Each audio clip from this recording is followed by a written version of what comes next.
મહારાજા સયાજીરાવ યુનિવર્સિટીની fine arts ફેકલ્ટીમાં masters 1માં painting ડિપાર્ટમેન્ટમાં અભ્યાસ કરતી મૂળ વલસાડની વિદ્યાર્થિનીને કેનવાસ પર કામ કરતી વખતે ફેકલ્ટીના સ્ટુડિયોમાં વીજ કરંટ લાગતા ઢળી પડી હતી. તાત્કાલિક સાથી વિદ્યાર્થીઓ અને સ્ટાફ દોડી આવ્યો અને નજીકના ખાનગી હોસ્પિટલ ખાતે લઈ જવામાં આવતા ફરજ પરના તબીબે તેણીને મૃત જાહેર કરી હતી. વિદ્યાર્થિનીના મોતના પગલે ફેકલ્ટી સંકુલમાં શોકનું મોજું ફરી વળ્યું હતું, જ્યારે બીજી તરફ ફેકલ્ટીમાં આયોજિત ગરબા પણ રદ કરવામાં આવ્યા હતા. એમએસ યુનિવર્સિટીની ફાઇન આર્ટ્સ ફેકલ્ટીના ડીન અંબિકા પટેલે જણાવ્યું હતું કે કાજલ ઇલેક્ટ્રિક કોઇલ લઈ એનું પોતાનું જે કેનવાસ છે એના પર પાણી ગરમ કરીને સૂકવી રહી હતી. પાણી ગરમ કરીને કશું કરતી હશે એટલે એને કરંટ લાગ્યો. અમે તરત જ ભાગીને ગયા અને નરહરી હોસ્પિટલમાં લઈ ગયા. ત્યાં એનું નિધન થયું હતું. કાજલ માસ્ટરના પ્રથમ વર્ષમાં પેઇન્ટિંગ ડિપાર્ટમેન્ટમાં અભ્યાસ કરતી હતી. ડિપાર્ટમેન્ટની અંદર ઉપરના માળે સ્ટુડિયો છે, એમાં આ ઘટના બની છે. ઇલેક્ટ્રિક કોઇલને વાપરતી હતી અને વરસાદનું પાણી નડ્યું અને અમને ખબર નથી. શિક્ષકો નીચે હતા અને સ્ટુડિયો અલગ અલગ લેવલ ઉપર છે. ગ્રાઉન્ડ ફ્લોરમાં પ્રથમ માળે અને બીજા માળે છે. બીજા માળે માસ્ટર 1ના છોકરાઓ છે. તેઓને ડિવાઈન કરીને 2-3 છોકરાઓ વચ્ચે જગ્યા આપેલી છે, જેમાં કાજલ હતી. જે છોકરાઓએ જોયું તેઓ દોડી આવી તરત જ નીચે સ્ટાફને પણ જાણ કરી એટલે બધા દોડીને ગયા, હોસ્પિટલ લઈ ગયા. હોસ્પિટલ લઈને ગયા બાદમાં આ ઘટના અંગે જાણ તેના પરિવારજનોને કરી દેવાઈ હતી.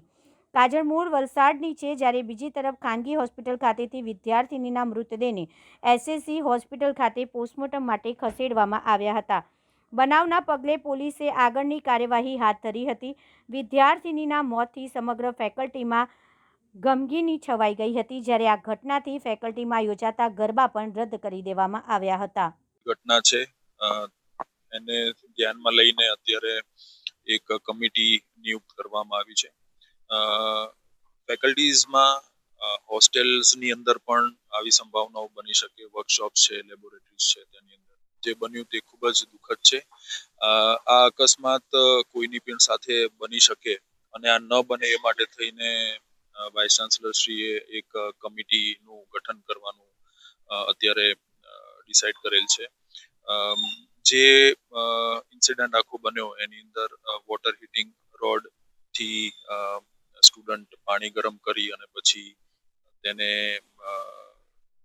2 ક્ષણ માટે એ કંઈક તેનાથી દૂર ગયા અને તે દરમિયાન જે આખો દિવસ વરસાદ આવ્યો છે તો એ આસપાસનો એરિયા પાણીવાળો થઈ ગયો અને એ બાય કરંટ જે પાસ થઈ અને જ્યારે સ્ટુડન્ટ ત્યાં આગળ આવ્યા તો એ પણ કરંટની અંદર લપેટાઈ અને આ વસ્તુ બની એ અત્યારે જાણવા મળ્યું છે. જો કે ફેક્ટ ફાઇન્ડિંગ કમિટી એને વધારે વિગતવાર ડિટેલ્સ મેળવી અને જે કોઈ પણ ઠોસ પગલાં લેવાના છે. લેબોરેટરી હોય, વર્કશોપ હોય, હોસ્ટેલ્સની અંદર પણ ક્યારેક આવું થઈ શકે. તો હાલ તો અત્યારે આવા કોઈ પણ ઇક્વિપમેન્ટ્સ સંસ્થાની અંદર પરમિટેડ જે નથી તેનું એક તો ચેકિંગ કરી અને ફરી વખત અવેરનેસ કરવાનું વાઇસ ચાન્સલરશ્રીએ નક્કી કરેલ છે, જેથી કરીને કોઈ પણ આવા હીટિંગ રોડ્સથી આવા કોઈ અકસ્માત ન બને. આ અકસ્માત ખૂબ જ દુઃખદ છે અને આ તબક્કે આ કમિટીનું ગઠન કરી અને વધારે ડિટેલ્સ મેળવી અને પછી આગળની કાર્યવાહી. સીસીટીવી હોય તો એક્ઝેક્ટલી શું બન્યું છે એ આપણને ખ્યાલ આવી શકે. ડિપાર્ટમેન્ટના એમના ક્લાસમેટ્સ અને જે વર્કમેટ્સ છે તેમની સાથે જ એ અત્યારે કાર્યરત હતા અને હીટિંગ રોડ પાણીની અંદર મૂકી અને થોડી વાર દૂર ગયા અને દરમિયાન વરસાદની અંદરથી એ શોધવા માટે જ આ કમિટીનું ગઠન થયેલ છે. ખુલ્લા વાયર્સ અથવા તો કોઈ જગ્યાએ બોક્સીસ ન રહે જેથી કરીને કોઈ વાવાઝોડું આવે અથવા તો કોઈ પણ વરસાદની સિઝન હોય તો આવા એક્સિડન્ટ ન બને એ માટે થઈને તકેદારી લેવાય જ છે અને આની અંદર કોઈ એવી વસ્તુ હાલ જોવા નથી મળી કે ઓપન બોક્સીસ કે એવું કંઈ હોય. જવાબદારી કરતા વિદ્યાર્થીનો જીવ વધારે અગત્યનો છે. એટલે આ એક દુઃખદ ઘટના છે જેનો એક ભરપાઈ થઈ શકે તેમ નથી, પણ છતાં આવા ફ્યુચરની અંદર કોઈ ઇન્સિડન્ટ ના બને તેની તકેદારી, અવેરનેસ અને સખ્તાઈથી જે કોઈ પણ ઇક્વિપમેન્ટ બેન્ડ કરવાના થાય, વિદ્યાર્થી એને ન કરે, હોસ્ટેલ્સની અંદર ન કરે, વર્કશોપ્સની અંદર ન કરે, તેના ઠોસ પગલાં લેવાની પૂરી તૈયારી છે. જવાબદારી કોની નક્કી થાય છે એ માટે થઈને જ સમિતિનું ગઠન થયેલ છે. જો તેની અંદર કંઈ પણ એવા લેપ્સીસ જોવા મળશે તો તરત જ એને કવર અપ કરી અથવા તો તરત જ તેને સુધારો એની અંદર કરીને અથવા તો મોડિફાઈ રિનોવેટ કરીને કરવાનું થાય. અને જે નિયમની સખ્તાઈ છે એ પણ લાગુ કરવાની થાય કે એવા કોઈ પર્સનલ ઇક્વિપમેન્ટ્સ લાવીએ આપણે, કોઈ ચાર્જર હોય એમાંથી પણ બ્લાસ્ટ થઈ શકે, કોઈ હીટિંગ રોડ હોય એની અંદર પણ આ વસ્તુ થઈ શકે.